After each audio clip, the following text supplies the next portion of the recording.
Elias Ward learned early in his career that space was never truly quiet. Even when a ship drifted between stars, there was always a sound. Soft engines humming, distant metal settling, the faint whisper of life support systems.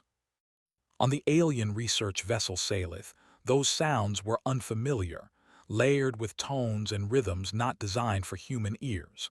Still, Elias had grown used to them during the long weeks of travel. What he had not grown used to were his roommates. The Salith was a symbol of peace. After years of tension between humanity and the Virelian Union, this shared mission was meant to build trust. Scientists, diplomats, and guards from many species lived together aboard the ship. Space was limited, so sharing quarters was normal. Elias, a human liaison officer, had been assigned to live with two Virelian sisters, Luri and Sithra. The Virelians looked almost fragile by human standards. They were tall and slender, with pale blue skin that shimmered softly under the ship's lights. Their eyes were large and dark, showing emotion more clearly than their faces ever did. Their culture valued restraint above all else. They spoke carefully, moved carefully, and avoided unnecessary touch. At least, that was what the briefing files had said. In practice, Luri and Sithra behaved in ways that confused Elias deeply. They were always polite, always calm, but there was something else beneath it. They checked on him often, asking if the temperature suited him, if the lighting hurt his eyes, if the food was acceptable. At first, Elias thought it was simple courtesy. Then he noticed they did not do the same for other crew members. Sometimes, when they thought he was distracted, they watched him, not in a threatening way, more like curiosity mixed with concern. One evening, after a long day of diplomatic meetings, Elias returned to their shared quarters feeling exhausted. He placed his tablet on the desk, loosened his uniform collar, and sat on the edge of his sleeping platform. The Virelian quarters were designed with privacy screens, but sound carried easily.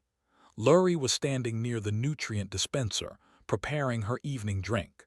Sithra sat on her platform, reading glowing symbols on a thin data sheet.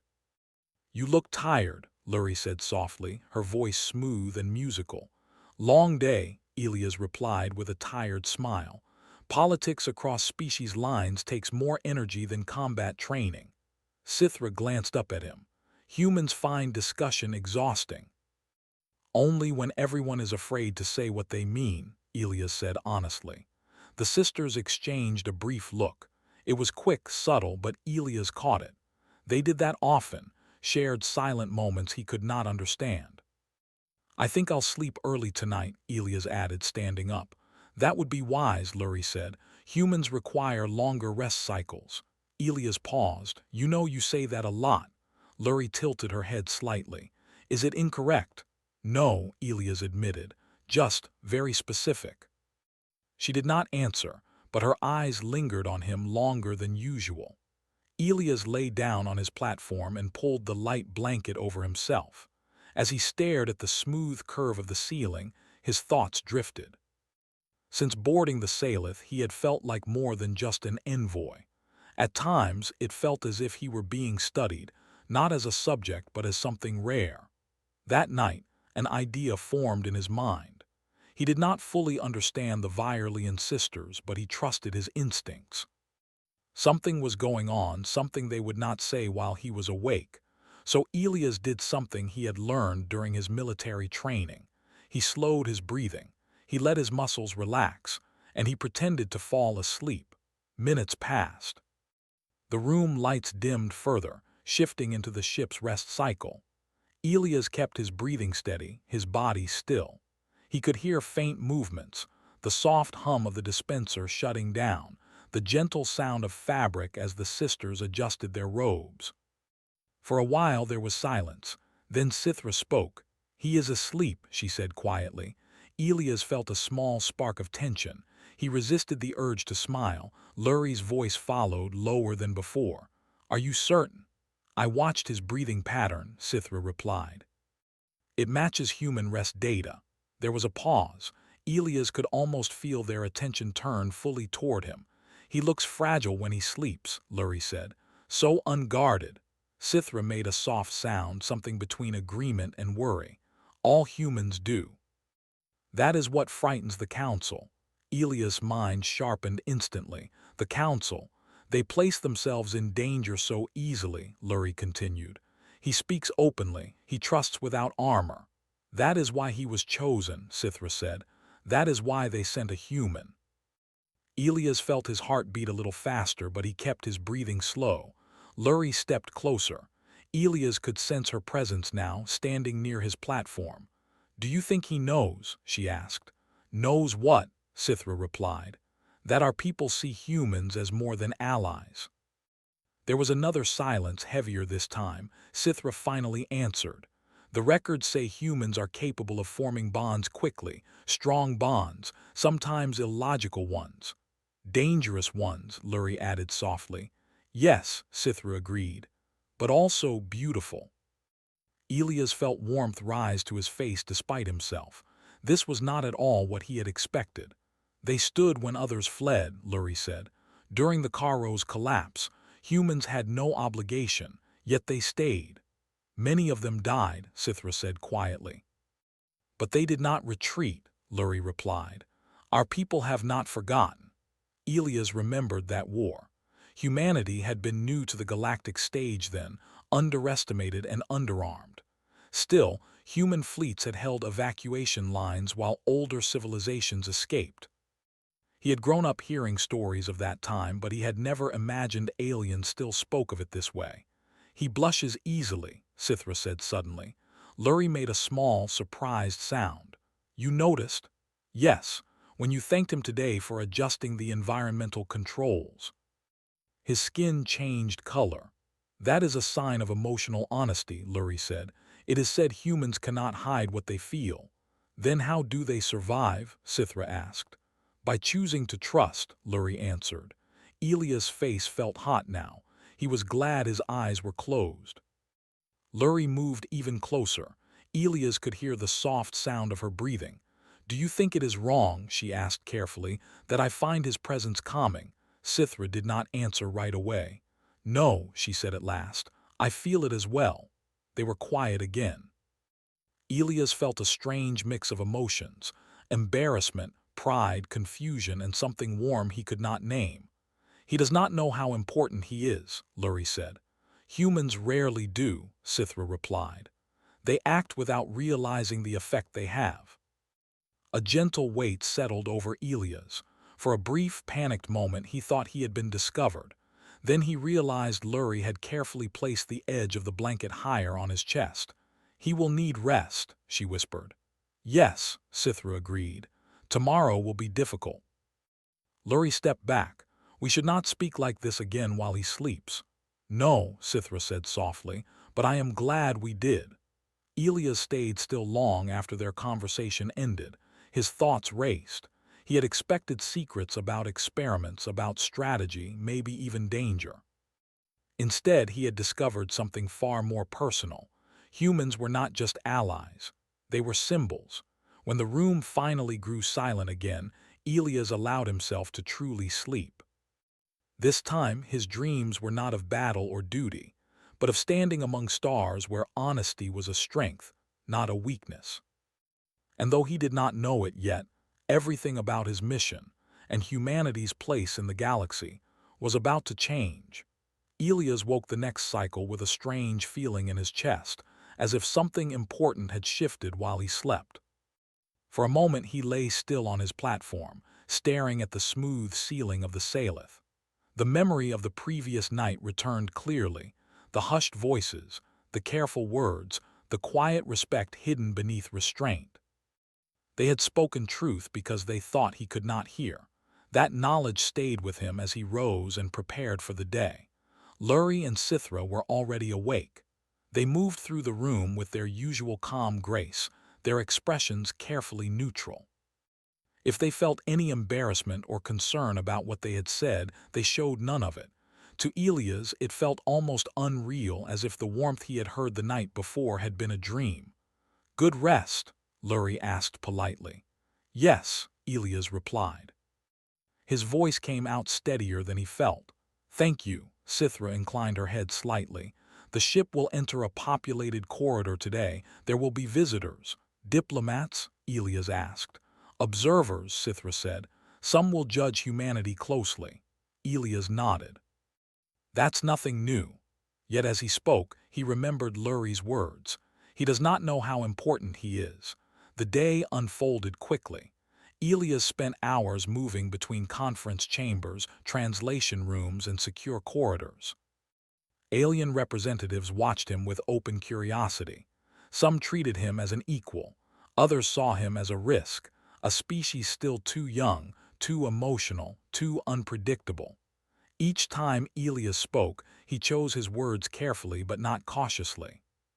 He spoke honestly, the way humans always had.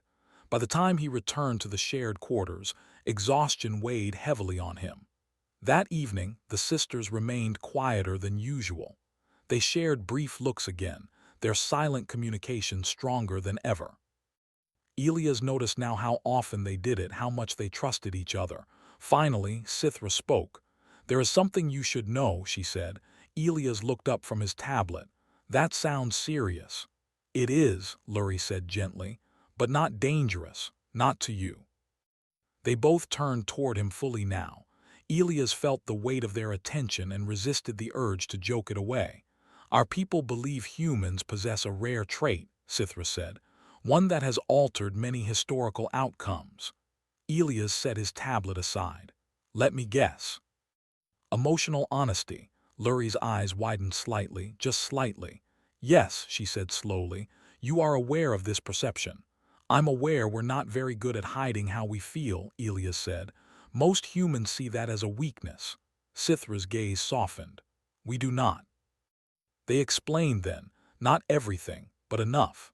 How the Virelian Union had studied humanity from a distance for years.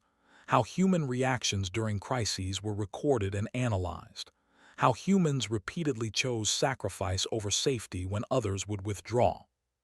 "You do not wait for consensus when lives are at stake," Lurie said. "You act." Elias leaned back, processing this. "That's not always smart." "No," Sithra agreed, "but it is sincere. That sincerity makes others follow you." There it was again, that quiet respect. Later that night, as the ship dimmed into rest cycle, Elias lay awake. He did not pretend to sleep this time. He did not need to. The truth had already found him. Soft sounds reached him, movement, fabric, a faint hum as the sisters prepared for rest. "We should not have told him," Sithra said quietly. Lurie paused. "Why? He may feel burdened." "He already carries burden," Lurie replied. "That is the human way." There was a pause. "I think," Lurie continued, "that humans feel embarrassment when praised because they do not act to be admired. They act because it feels right." Sithra considered this. "That makes them dangerous." "Yes," Lurie said, "to cruelty." The next cycle brought crisis. A smaller alien vessel entered the corridor unexpectedly, broadcasting distress signals. Its systems were failing, and its occupants were in panic. Several species aboard the Salith argued over protocol. Some insisted on waiting for approval from higher command. Elias listened for only a moment before acting. "We don't have time," he said. "We can stabilize them now." The command chamber fell silent. "That would put this ship at risk," one observer argued. Elias met their gaze. "Then I'll take responsibility." Lurie and Sithra stood behind him. Elias did not look back, but he felt their presence like steady ground. The rescue was difficult but successful. Lives were saved. When it was over, the observers could not deny the outcome. Later, as Elias sat alone in the dim quarters, the weight of the day finally caught up to him. His hands trembled slightly as he removed his uniform jacket. A soft knock sounded. "Yes," he said. Lurie stepped inside. She moved carefully as if entering sacred space. "You acted as we expected," she said. Elias gave a tired smile. "I acted like a human." "That is why it matters," she replied. She hesitated, then added, "Sithra and we suspected last night that you were not truly asleep." Elias froze. She watched him closely now, not unkindly. "You did not move," she continued, "but your breathing changed when we spoke of trust." Elias exhaled slowly. "I didn't mean to deceive you." "You did not," Lurie said. "You listened. That is different." Heat rose to his face again, familiar and unstoppable. "We chose to speak anyway," she said, "because humans deserve truth." Elias looked at her, truly looked at her. "I'm glad you did." She inclined her head, the Virelian gesture of respect. "So are we." As she left, Elias sat back, heart pounding, not with fear but with realization. Humanity's place among the stars was not earned through power or age. It was earned through the courage to feel, to act, and to trust. And that, Elias understood now, was only the beginning. The Salith moved smoothly through open space, its engines steady and calm, but inside the ship, change was building. Elias could feel it in the way crew members looked at him now. Some nodded with new respect. Others watched him quietly, as if reassessing something they thought they understood. The rescue mission had spread quickly through the ship's internal network. Reports were shared, recordings reviewed, decisions analyzed. Many observers had expected chaos from a human acting without full approval. Instead, they saw coordination, calm leadership, and success. Elias did not feel like a hero. He felt tired. That evening, he stood alone near one of the observation panels, looking out at the stars. Humanity had always dreamed of the universe, but standing among it still felt unreal sometimes. He thought about Earth, about people who would never know how close fear and hope live together out here. "You are thinking heavily," Sithra said from behind him. He turned. Both sisters stood a short distance away. Their posture was relaxed, but their eyes were focused on him. "Just thinking," Elias replied. "Seems to be my specialty lately." Lurie stepped closer. "Our people are debating." "That sounds serious," Elias said lightly. "It is," Sithra replied.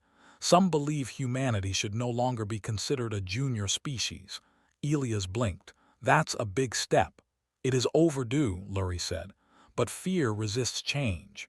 They walked together back toward their shared quarters.